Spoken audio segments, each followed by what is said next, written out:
Residency cooperative housing society आहे. या ठिकाणी 3 बंद फ्लॅट फुटलेले आहेत. पोलिसांकडनं या ठिकाणी आता पाहणी चालू आहे, परंतु काळजी घेणं अपेक्षित आहे. आता पाहूया आपण पोलीस कशा प्रकारे काळजी घेत आहेत. सध्या नारायणगाव परिसरामध्ये चोऱ्यांचं प्रमाण वाढलेलं आहे.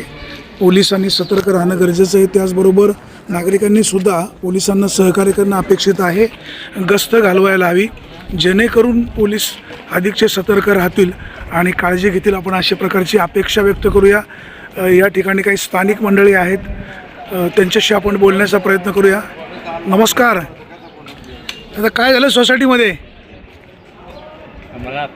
कोणाला माहिती? कोण इथं पोरांना काय झालं? चोरी झाली. कोणाच्या घरात चोरी झाली?